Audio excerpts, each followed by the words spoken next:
Good morning, everybody. Students,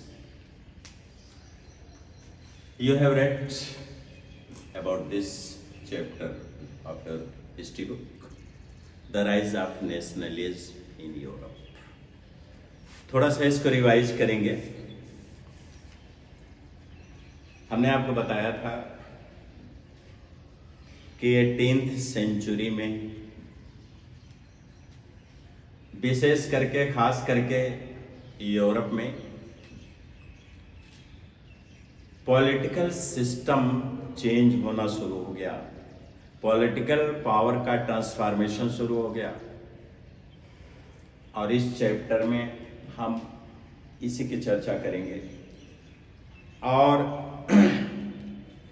इस transformation से क्या फायदा हुआ, कौन सी नई चीज निकल के आई, इसी पर चर्चा करेंगे। तो जो नई चीज निकल के आई उसको हम नाम देते हैं नेशनलिज्म का। तो सवाल ये पैदा होता है, व्हाट इज नेशनलिज्म? नेशनलिज्म है क्या? अगर हम नेशनलिज्म की बात करें तो इसमें कलेक्टिव बिलोंगिंग,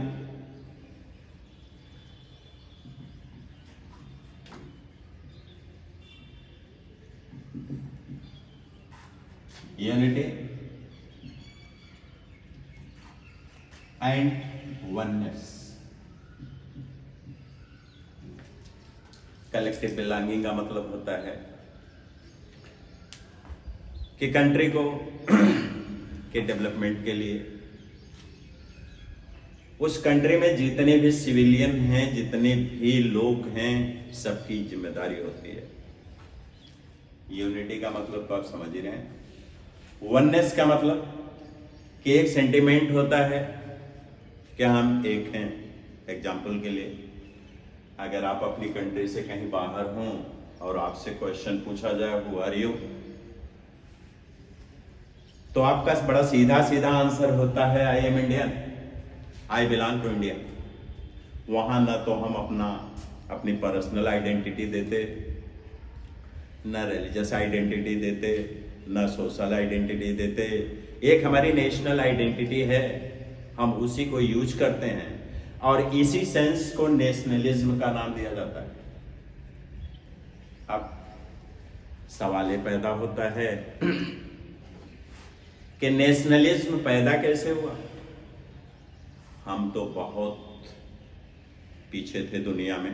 अगर नेशनलिज्म की बात इंडिया में करें तो we were quite far away from European countries including USA, बहुत पीछे थे। हमारे यहाँ अगर नेशनलिज्म डेवलप हुआ तो कॉलोनी के पीरियड में हुआ, जब इस देश के लोगों ने अपनी आज़ादी के लिए, अपने देश को इंडिपेंडेंट करने के लिए, फ्रीडम के लिए स्ट्रगल शुरू किया, तो वहीं से हमारे यहाँ पैदा होता है नेशनलिज्म। और ये हमारे यहाँ 20वीं सदी में आया। लेकिन यहाँ हम जिस नेशनलिज्म की बात कर रहे हैं, कहाँ से शुरू होता है, वहीं से शुरू करेंगे। ये शुरू हुआ यूरोप से, और यूरोप में भी सबसे पहले जिस कंट्री में ये पैदा हुआ उसका नाम है फ्रांस। पिछले क्लास में रिवॉल्यूशन ऑफ फ्रांस हमने आपको बहुत डिटेल में पढ़ाया है। फ्रांस का रिवॉल्यूशन हुआ, तो उस रिवॉल्यूशन में हुआ क्या? पावर का ट्रांसफॉर्मेशन हुआ, मोनार्की के पावर को कर्व किया गया और वो सारे पावर एक इलेक्टेड बॉडी को दे दिया गया। इसके अलावा नेशनल फ्लैग चेंज किया गया, नेशनल एंथम हटाया गया, एक लैंग्वेज डिक्लेयर कर दी गई पूरे कंट्री की। ये सारी चीजें हुई, ये इंसिडेंट एक्सीडेंट हुए, तो फ्रांस में नेशनलिज्म पैदा हुआ। यहां हम आपको बताएंगे कि एक वर्ड है रिनेसेंस।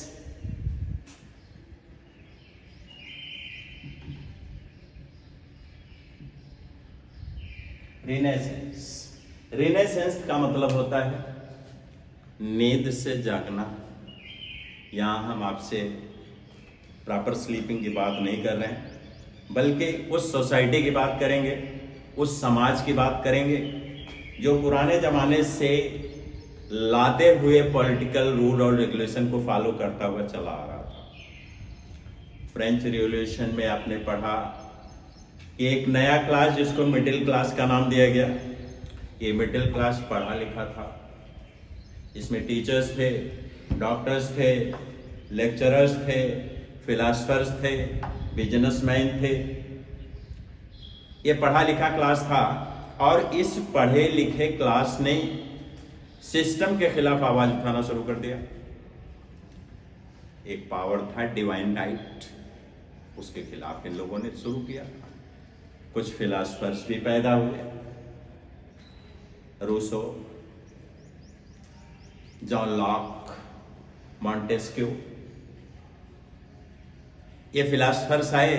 इन लोगों ने डिवाइन राइट को एक्सप्लेन करना शुरू कर दिया, पावर के डिस्ट्रीब्यूशन की बात शुरू कर दी, और पहला टाइम आया जब फ्रीडम, लिबर्टी, इक्वलिटी और फ्रेटर्निटी की बात हुई, और वहीं से नेशनलिज्म शुरू हुआ। इसको रिनेसेंस कहते हैं। जब समाज पुराने रूल और रेगुलेशन को जो फेवरेबल नहीं होते उनको हटाने की ठान लेता है, तो ये नींद से जाग जाता है और फिर कंस्ट्रक्शन का काम होने लगता है, नए काम होते हैं, डेवलपमेंट होता है। तो वही यूरोप में भी हुआ है 18th सेंचुरी के लास्ट में। इसी पीरियड में देखेंगे तो एक आर्टिस्ट थे, नाम था फ्रेडरिक शोरी। हमने आपको बहुत डिटेल में इनके बारे में बताया था। इन्होंने 4 पेंटिंग बनाई, 4 पेंटिंग्स, और उस पेंटिंग में इन्होंने एक्सप्लेन करने की कोशिश की नेशनलिज्म का, लिबर्टी। एक स्टैचू इन्होंने बनाया, लेडी का स्टैचू था। उस स्टैचू के एक हाथ में टार्च था और दूसरे हाथ में एक बुक थी। उस बुक का नाम था राइट्स ऑफ द मैन। ये दोनों सिंबल थे। टार्च का मतलब लाइट, और लाइट क्या है, हमेशा ट्रुथ को शो करते हैं, सच्चाई दिखाते हैं। अंधेरे में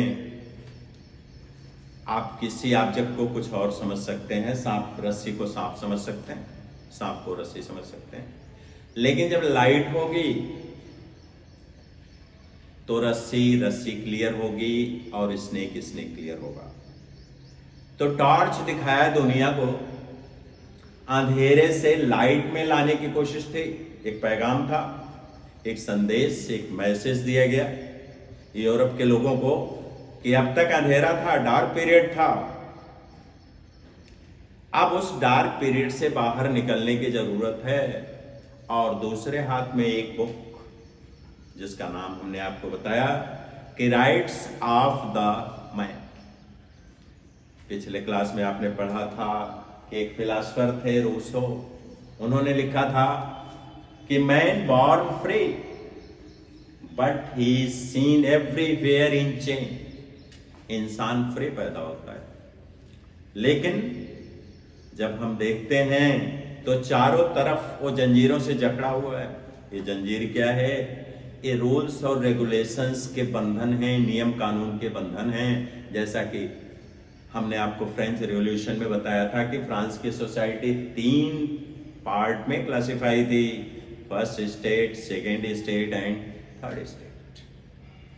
तो यहां रूसो ने यह बताने की कोशिश की कि इंसान तो फ्री पैदा होता है, तो फ्रीडम तो हमारा बर्थ राइट है, इसलिए समाज में सबको फ्रीडम मिलनी चाहिए, इक्वलिटी मिलनी चाहिए, फ्रेटर्निटी होनी चाहिए, ये सारी चीजें होनी चाहिए।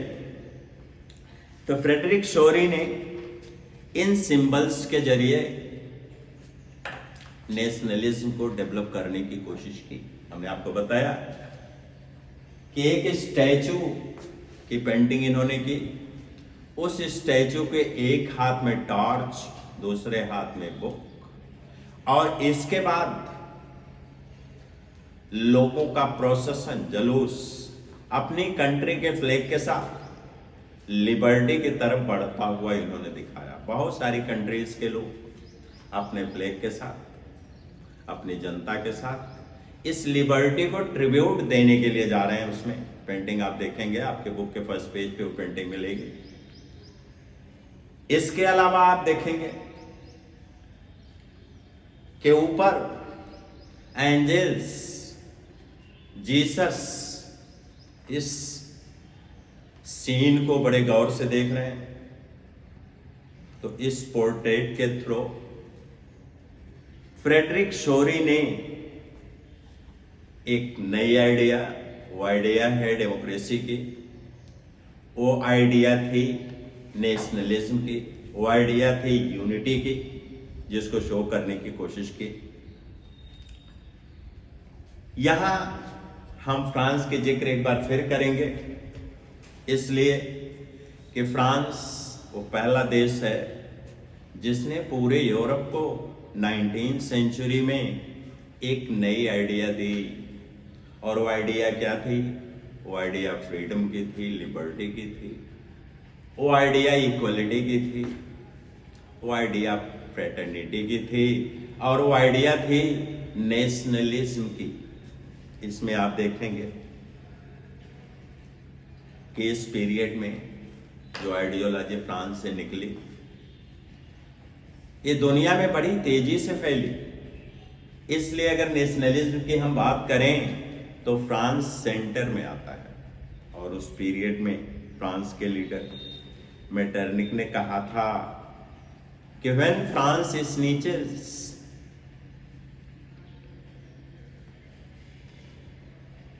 Whole of Europe catches cold. मतलब व्हेन फ्रांस स्नीचेस, जब फ्रांस छींकता है, छींक आ जाती है फ्रांस को, तो पूरे यूरोप को सर्दी जुकाम पकड़ लेता है। इसका मतलब ये है कि फ्रांस ने 18वीं सेंचुरी में, 18वीं सेंचुरी में एक ऐसी आइडियोलॉजी दी जो पूरी दुनिया में फैली और पूरी दुनिया ने उसका स्वागत किया। इसके बाद फ्रांस की ही बात कर लें कि आइडियोलॉजी तो फ्रांस में डेवलप हुई, देयर इज नो डाउट, लेकिन वो आइडियोलॉजी फ्रांस में बहुत दिनों तक टिक नहीं पाई। हमने आपको बताया था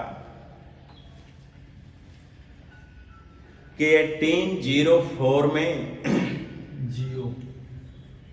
एक रूलर आया, नाम था नेपोलियन बोनापार्ट। नेपोलियन बोनापार्ट ने एक इलेक्टेड गवर्नमेंट को खत्म कर दिया और एरिस्टोक्रेसी को, मोनार्की को दोबारा फ्रांस में स्टेब्लिश कर दिया। लेकिन उसके साथ ही साथ पॉलिटिकल सिनेरियो में, पॉलिटिकल फील्ड में बहुत सारे इंप्रूवमेंट आए, बहुत सारे सुधार आए, बहुत सारे रिफॉर्म किए नेपोलियन बोनापार्ट ने। और ये रिफॉर्म्स, इन रिफॉर्म्स की वजह से नेशनलिज्म का सेंस फ्रांस में और स्ट्रांग हुआ और मजबूत हुआ। पहली बात कि जो प्रिविलेजेस थे, पिछले क्लास में आपने पढ़ा है, फ्रेंच रिवॉल्यूशन में क्या था कि फर्स्ट स्टेट जिसमें क्लर्जी और नोबल्स आते थे, नोबिलिटी एंड क्लर्जी, ये फर्स्ट स्टेट में थे और इनको प्रिविलेज दिया गया था। A number of concessions were provided to the people of these two classes. इनको कोई टैक्स नहीं देना पड़ता था। नेपोलियन ने क्या किया? इस प्रिविलेज को हमेशा के लिए खत्म कर दिया। इसके अलावा एक यूनिफिकेशन प्रोवाइड किया फ्रांस में, ताकि जो प्रॉब्लम्स हैं वो प्रॉब्लम खत्म हो, जैसे वेट है, मेजर है, लैंग्वेज है, इन सब के लिए एक यूनिक अरेंजमेंट नेपोलियन बोनापार्ट ने प्रोवाइड किया। तो इस तरह से नेपोलियन का period although it is considered that democracy was spoiled, democracy was depressed, and monarchy was established once again in France, लेकिन इस मोनार्की में भी बहुत सारे काम ऐसे हुए जो डेमोक्रेसी के लिए या फिर पब्लिक रूलिंग के लिए बहुत ज़रूरी थे। यही वजह हुई कि नेपोलियन बोनापार्ट स्टार्ट में बहुत ज़्यादा पॉपुलर हुए। नेपोलियन की फौज, नेपोलियन की सेनाएं दूसरी कंट्री में जाने लगी और जनता ने इनका वेलकम करना शुरू कर दिया, इनका स्वागत करना शुरू किया। तो आज बस इतना ही, कल फिर कोशिश करेंगे कि बाकी लेसन आपका हम एक्सप्लेन कर दें। Thank you very much for being with us.